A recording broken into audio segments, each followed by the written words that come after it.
Hey everybody, welcome to the Hawaii Cyber Lions Club conversations.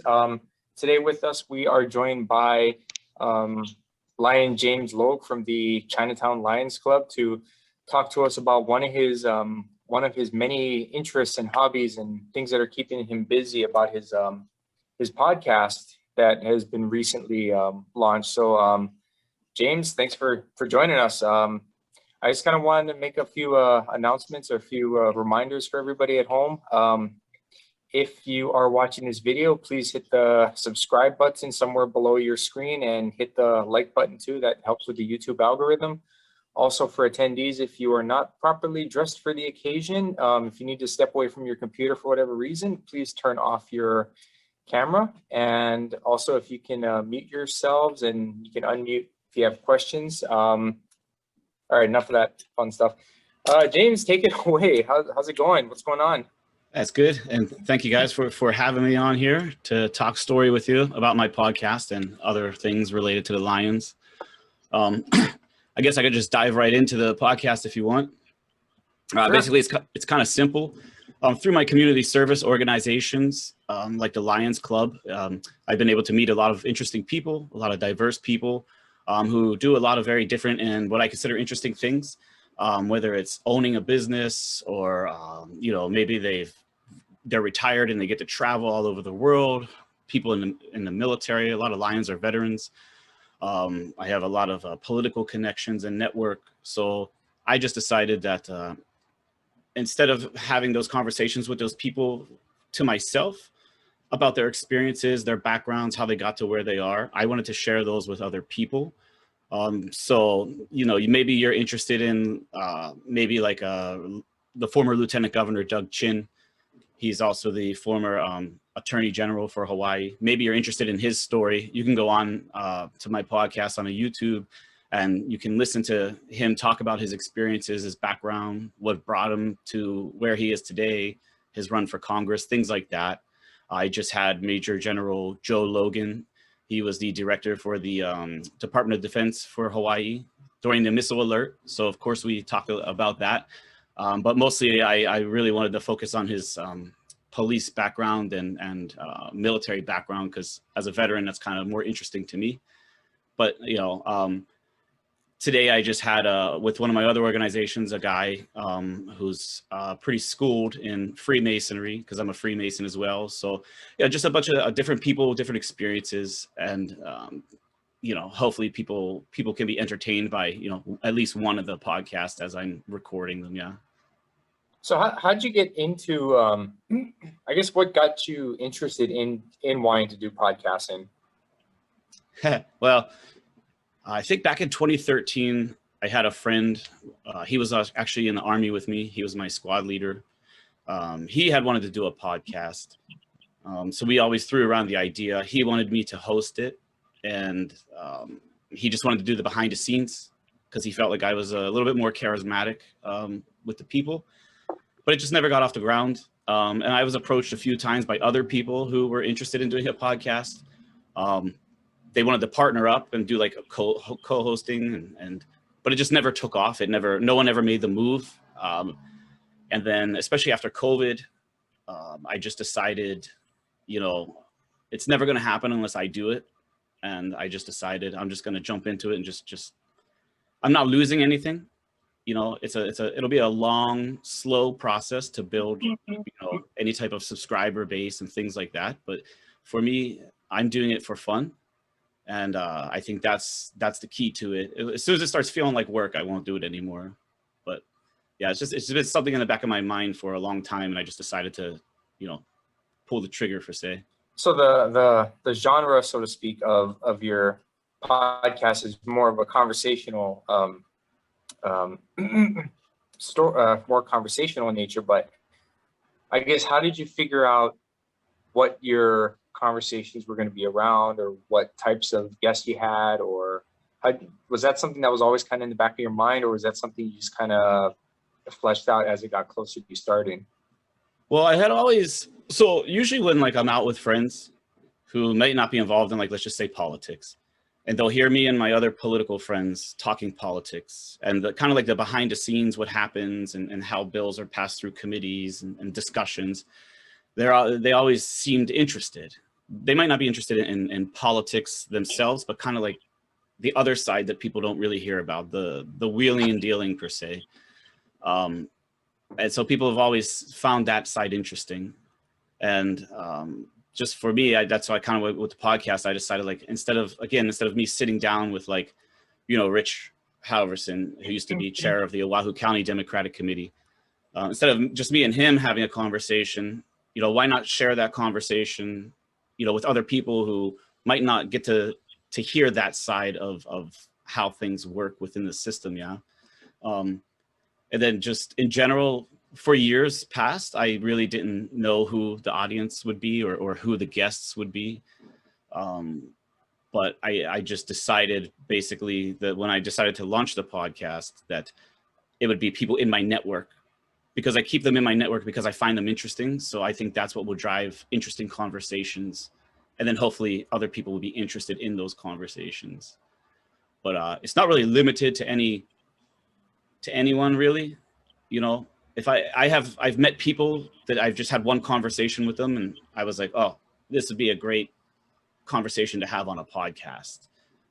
So it's not really strictly limited to like political people, military people. I think everyone in general has a story, you know, maybe grew up in poverty, struggled, came up out of it. Maybe they've traveled somewhere and got drunk somewhere at a bar and had an amazing night. Something, you know, there's so many stories that people have. And I just want to use my podcast as an outlet for them to share with others. I always tell people I'm not a reporter. I'm not a journalist. I'm not the guy that's going to do the gotcha questions. I'm not here to dig dirt on anyone. I just want to know about your experiences, your background, and things like that. Yeah. And so far the guests have really appreciated that. Yeah. Because some people, they get blindsided by questions because journalists are always looking for, you know, the scoop, right? But me, I just like to get to know the person really. So I guess when you started, did you like have any goals or grand vision for it, or was it just cross it off the bucket list kind of thing? Yeah, no. My goal really was just have fun, because like I said, it's a hobby. Of course, there's always the side that you do want to grow the subscriber base. You do want to have all types of guests. You know, it's a compliment when people reach out to me and ask to be a guest. And it's, I want people's voices to be heard that aren't normally heard. And we can bring it back to like a political sense. You know, there's a lot of people whose voices never get to be heard, you know, and I want their voices to be heard, because you know, in order for a democracy to survive, there has to be healthy debate, you know, different opinions, things like that. And your podcasts are only available via YouTube, or are you on any of the other platforms? No, I do. It's YouTube, Spotify, and Apple Podcasts. Okay. What about, I guess that, because it's not just, you know, you get like a microphone and plug into a computer and talk, right? There's equipment and there's other costs that might be associated with it, right? So what kind of like expenses are there that are on the back side of it that people don't usually think about? Yeah. So I think everyone tries to start a podcast, but do they keep doing a podcast? The average is, I think, like 3 episodes maybe, and then people kind of quit. There's so much different type of equipment. It took me a while to figure out what I wanted. I don't have like a studio set up. So it was important for me to be able to have something portable to take to people wherever I can meet them and do the podcast. So I use like it's called a Zoom Podcaster P4. It's not Zoom like Zoom the program. It's just the name of the podcaster itself. But that's a really good one, had good reviews, and you can buy kits that have the microphones and the stands and everything. So I think that all ran about maybe like $400 or $500. Then the real work is the editing. and figuring out the mic, the gain. If you're in a loud room, you have to change the gain on the microphone.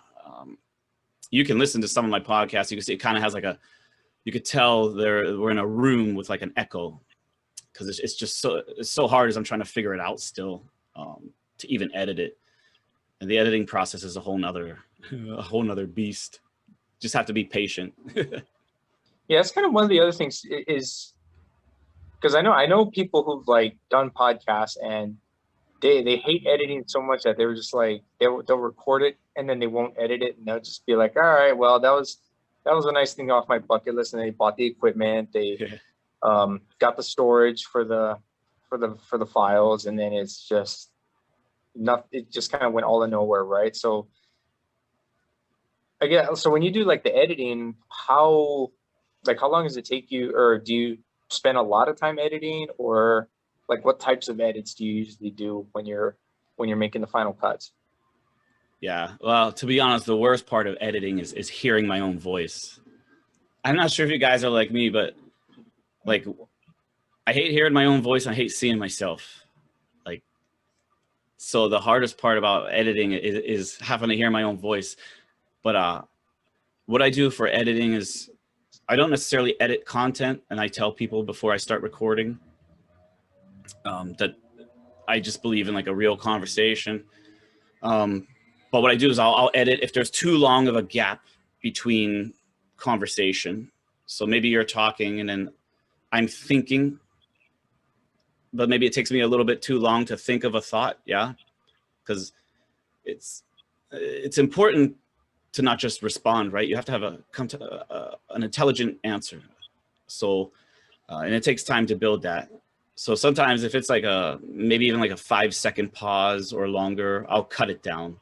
So I'll just go through the podcast and do that. Sometimes there might be like a background noise. I could try to edit that out, but you have to listen to the entire podcast to edit. And again, I hate hearing my own voice, so it's like torture.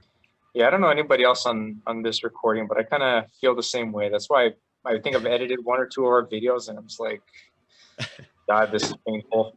It feels so cringe. I'm like,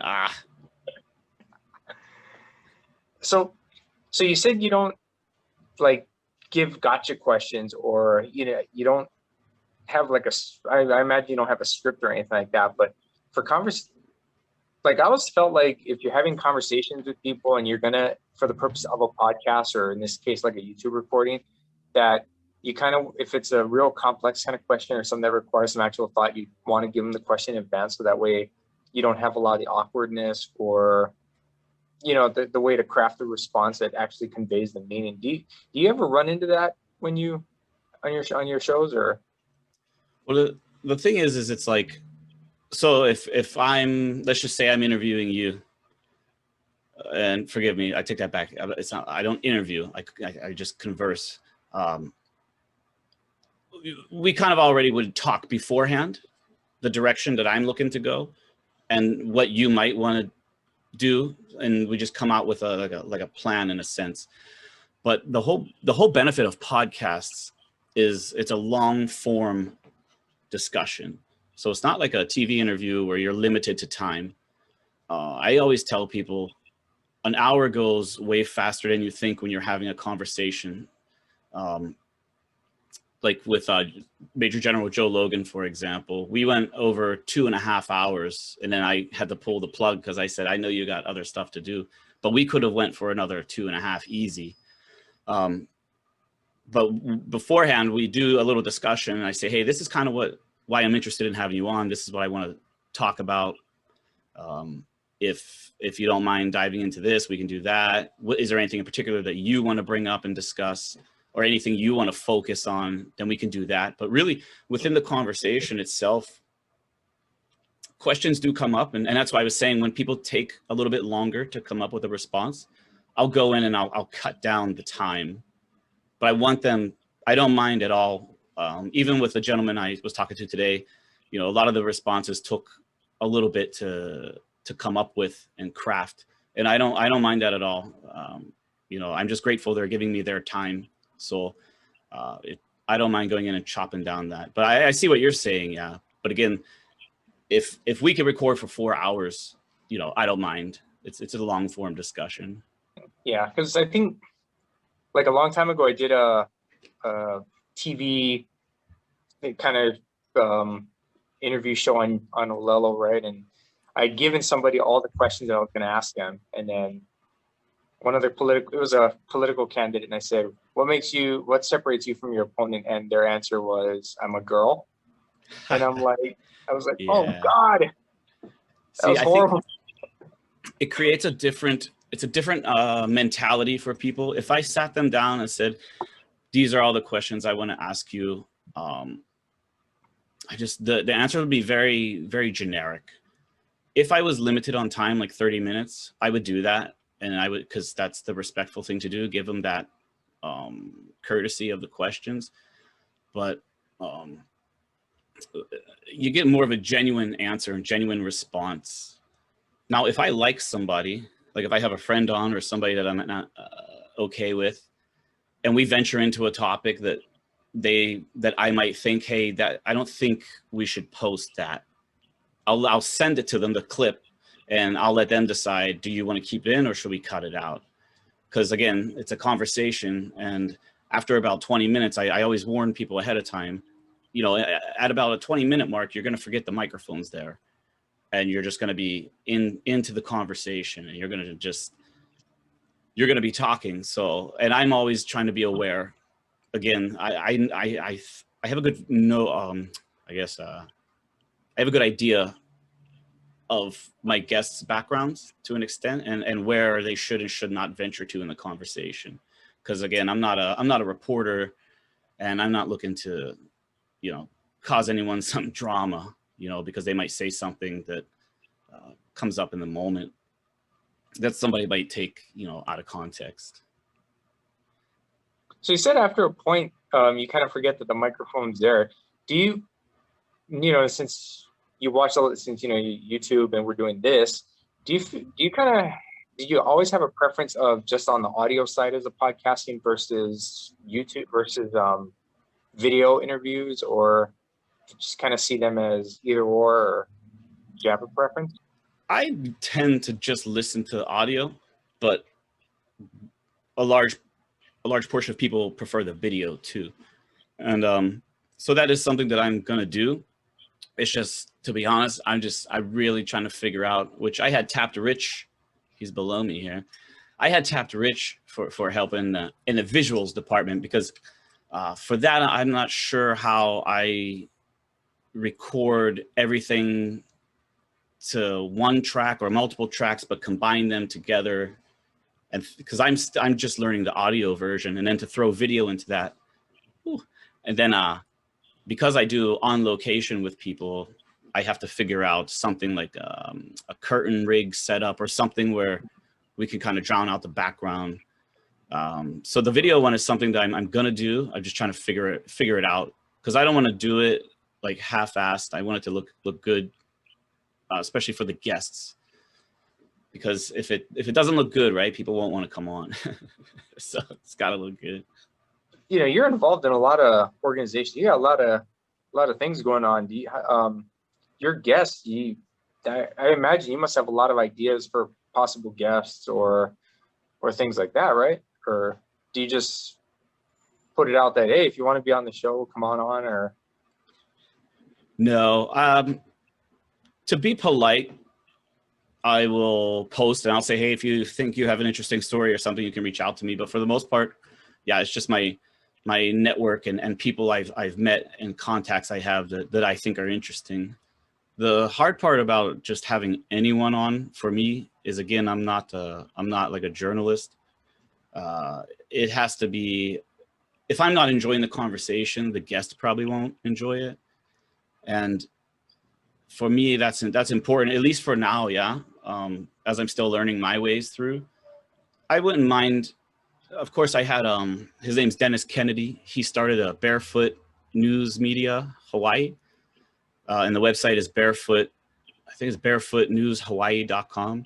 So it's a conservative based news website for Hawaii. I had learned about it from Civil Beat, but actually they reached out to me on Instagram and asked if he could be a guest, and I was genuinely interested in, you know, his website and the conservative voice in Hawaii. So, you know, I said, yeah, I'll do that. But for the most part, yeah, it's just people that I know already. I feel kind of bad. I've been playing 21 questions over here. Anyone else have any questions or? Peggy does. Hi, James. Peggy Oyama. I do have some questions for you as well. I just wondered if you could tell us, and for the sake of our viewers, and if you don't want to, that's okay. I know you're involved in a lot of things. Can you give us a bit of your background about, you know, what things you're involved in? And especially, I do know you're involved in volunteer organizations. And by doing your podcast, you do an interesting combination of interviewing people of interest and talking about subjects of interest to people, whether they're volunteers or not, but or even political issues. My second question is, how do you set up a podcast? Like what are all the steps that you had to go through, just for the benefit of anybody who wants to learn from the James Logue School of how to set up a podcast?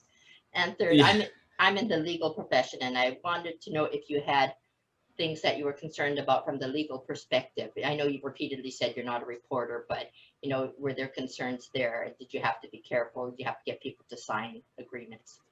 Thank you. Yeah, so for the first one, the service organizations, I'm president of the Chinatown Lions Club. I belong to, it's called the Knights of Rizal.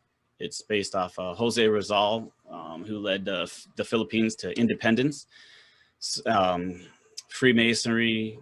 Oh wow. I'm an officer in my VFW, the Veterans of Foreign Wars.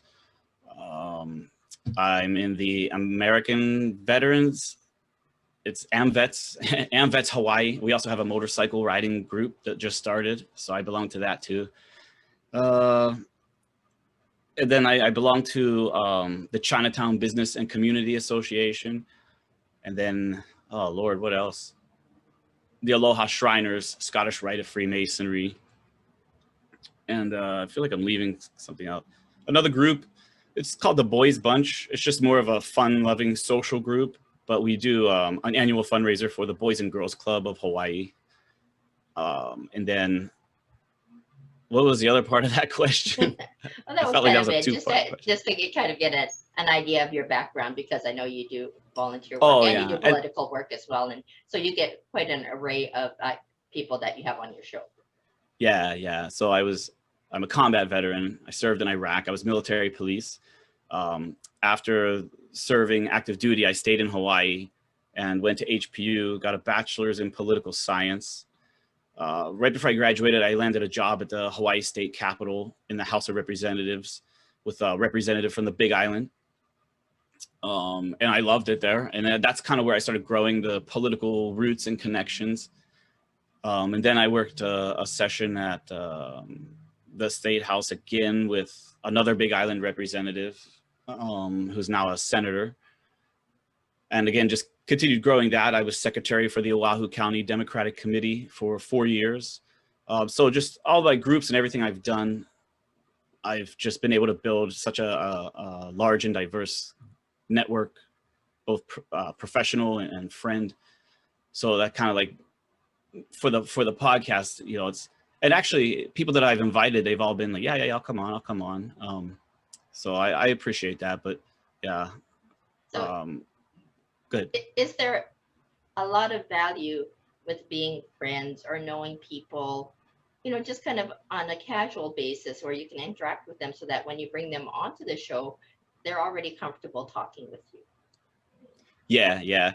And that's kind of what the importance for me of having like people that I know pretty well on, because I think it sets a tone. It'll set a tone for the podcast that when people listen to it, they'll say, oh, okay, you know, this guy's just having chill conversations. They'll get an understanding of where my podcast is going.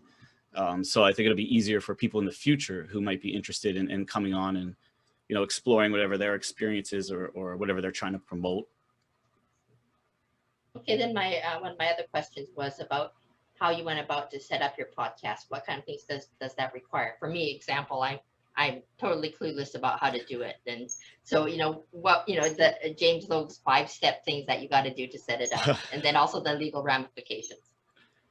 Yeah, so like I said, I just kind of went online and was researching just budget podcasting equipment. And the best one that I found on YouTube and Google and everything was this Zoom P4 podcaster. I'd show it to you, but it's all attached up. And it's all wires, yeah. But what you could do with this device is you could connect it to a computer or a laptop, and then you can use programs like I use. It's called Audacity, and it's a free audio editing program. So, and you can also, I can attach it like to an iPhone or an Android, so I could have someone remotely calling in. But the video side of everything is still what I'm still learning. But this, it has microphones and everything that are accompanied with it. And the microphones are pretty good. You can't really tell the quality of the microphone on the Zoom application. So what it's recommended that you use for like a podcast is it's called Riverside.fm. And that's a more of a high quality streaming and recording program. And you subscribe to that. I think it's like $7 a month or something. But with that, the program, the other person has to have Google Chrome. And what you do, you send them a link, and then their audio and video is recorded separately to a cloud. Mine is recorded separately to a cloud, and then it's all combined. And the idea behind that is if the connection is bad between us, as long as your connection is okay at home, you're going to get good quality audio. And then I just download that audio. So I like that one. And then legal ramifications. No, there's no legal ramifications because I don't advertise as of yet. And of course, I always tell my guests, careful what you say. Free speech only goes so far, and also you don't want to burn bridges. And you can get in trouble for slander if you're out there on the podcast and somebody wants to, let's just say, talk bad about some company. I would probably cut that out because, I just don't want that to be my platform tied to that kind of negativity. Yeah. Other legal ramifications, I'm not too sure of. You got to be careful of like music and things like that you use, right? But hopefully I don't find out about any legal ramifications. But my podcast, I just try to keep it like a more positive kind of talk story, just trying to get to know people and things they've experienced. It's kind of, I guess you could kind of think of like maybe like your grandpa or your father who was in Vietnam, who doesn't really tell everyone about his stories, but when he tells you, it's super interesting, and you're like, you should tell that. So that's kind of like the podcast. Like that's what I'm looking for. Yeah. Thank you, James. That answers my questions. Yeah. Sorry, I ramble on, but Well, just a couple quick ones. Did you model your podcast over or after someone, like Johnny Carson or somebody like that, as far as how you do things? Oh, actually, yeah. Joe Rogan. He's the biggest podcaster, but I think he's big in a way because that's what he does. He's not a reporter. He's just a comedian, a UFC commentator who just has interesting people on to share their stories and experiences. Yeah. And the other question is, when you've done all this stuff, they're not interviews, but these conversations, has that improved or changed your conversation skills? Other than you hate your voice. Yeah, I hate my voice. To be honest, I've always been kind of complimented about my conversation ability, especially ability to listen. I learned a while ago that you have to listen to people instead of just talking at them all the time, and then they'll respect you more. People will want to talk to you. Maybe because I've only done 9 so far, but maybe over time, yeah, because I will be interacting with more people and having these conversations that I know other people are going to listen to. So I will have to, through feedback, constructive criticism, negative comments, you know, I'll have to adjust how I do the conversations. Yeah. But right now I think still fresh. So I can't tell. Thank you. You know, now thinking about it, James, I actually had another question or two. You can have 3. When you do episodes, did you only want to do conversations with people, or did you ever like want to do monologues too? I've thought about the solo in front of the camera, just kind of giving a point of view or an opinion. But then I've thought about doing it for Hawaii specifically. But then again, I don't really want to be a news, you know, I just don't want to get tied into like people like wanting to watch me for the news. You know, I don't want to read Civil Beat and give my opinion about it, or Star Advertiser, you know, like I just want to do kind of like my own thing. I'm already copying one person, Joe Rogan. I don't want to copy Tim Pool and all these other guys. Not to say that I won't do it one day, but just for right now, I haven't really decided on it. Yeah. You know, like I was just thinking like something like, you know, James Logue's Handbook on Leadership or something like that, where you kind of do these where you could do like a lengthy monologue about, you know, that's not even like one of those that wouldn't end up being like a 3-minute commentary on in this Civil Beat article, in this trial, you know, that kind of thing. But no, totally understand. Yeah, I totally get it. Other thing I was wondering about, right, is like now that it seems like over the last few years, YouTube and podcasting has blown up to the point that almost everybody's doing it, which is great because, you know, there's all these topics and points of view and things like that. But do you feel like content distribution, or information distribution rather, is kind of the new way for everybody to kind of go? Because typically it was you either learn from books, newspaper, or news, right? But you know, with all this stuff, do you see kind of an opportunity to communicate like things like, say, what your organizations are doing, or that type of stuff in the future? Yeah, and you know, everyone's trying to do podcasting, and because they see the benefit of it.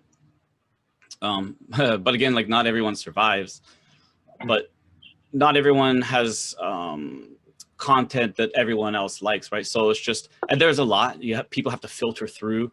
And my podcast is called The Real Talk Experiment, and that's kind of a play on the fact of, you know, people can't have and really don't have real conversations much anymore, real debates. So my podcast is kind of an experiment and having people come on and share their experiences and opinions and beliefs. You know, whereas otherwise they might not have a chance or feel comfortable doing so. And I purposely picked something that was not Hawaii centric, because a lot of podcasts in Hawaii include Aloha or Blue Hawaii or Pacific or something that's a very niche to Hawaii, because it's a very, very limited growth. You know, somebody in, you know, Australia probably isn't going to listen to a Hawaii centric podcast. Yeah. That's why, like, so some of the guests I've had, maybe they've worked in Hawaii or whatever, but their experiences are global. So for me, that's also important. Yeah, but yeah, I do think people will well, actually, people do prefer to get their news and things and stuff from podcasts more so than like CNN or these other media sources. because again, you're getting a long explanation of the topic as opposed to like a quick, 500-word article. Mm-hmm. Yeah, because the current events issues, like just on a local level. I mean, Chinatown, they got a whole lot going on right now, right? With the revitalization of those plans and Yeah. the police enforcement and things like that going on. So, I guess what are your thoughts on that? Do you think that that'll be something that'll pop up on your podcast one day? Yeah, and I do plan to invite some city folks on. Problem is the mayor is new, yeah, and so he's more of a doer than a talker. But a lot of people don't understand that the government moves real slow. So for someone like him, who I'm kind of the same way, things move real slow. It's aggravating. But like even just with Chinatown, so the issues in Chinatown. We only get a really small piece of a Star Advertiser article or a really quick KHON2 little segment, and they'll say something about like homelessness, and they'll say, oh, the people in the Chinatown residents don't want homeless in Chinatown. They want to kick them out. But that's not true. That's just, there's so many underlying root issues that have to be addressed, that just those topics don't get the light of day, and there's not enough time in a news segment. So for me, I would like to have people involved in that come onto the podcast and explain what other things are being done to address issues like homelessness or poverty, because it's not just with homelessness, it's not just building houses. There's just so many other things, but again, the news doesn't give that much time to real explanations. Okay, now that actually has me thinking of another question now. Aside, the Chinatown issues aside, are there particular issues or areas that you're looking to uncover or discuss on your podcast in the near future? I mean, not really. My goal is, there's several things, right? So I don't want to invite someone on and really discuss, I guess you would say, certain things that might harm them, because it's in politics is a lot of backdoor wheeling and dealing, right? A lot of corruption and things like that. But I don't see personally at this point like a benefit of discussing certain things, because it just, at the end of the day, it doesn't really impact what needs to be done. It's just whole other topics that would lose focus of the actual issue in hand, which would be low income housing maybe. So if the focus is on maybe shady dealings going on, it takes away from the actual issue that needs to be addressed. Anyone else? Any questions, comments? Just one last time, give us the URL or exactly how we look at your podcast. Yeah, so you could go to YouTube and just type in the Real Talk Experiment. And same with Spotify and Apple Podcasts. And then the website is www.realtalkexperiment.com. And that's kind of just a basic website just to have to link to the social media. Maybe one day have a store. People can buy pictures of me smiling and whatnot. Are you gonna autograph it too? Yeah, probably, if they want. Thank you. All right. Anyone else? No, that was interesting. All right. That's well, good. James, one more time for the tube. What's the name of your podcast? Yeah, it's called The Real Talk Experiment. And you can go website? find it on YouTube. You can subscribe, all that. And the website is www.realtalkexperiment.com. And it just basically has links to the Spotify, Apple Podcasts, and YouTube. And it has my picture, so you get that benefit too.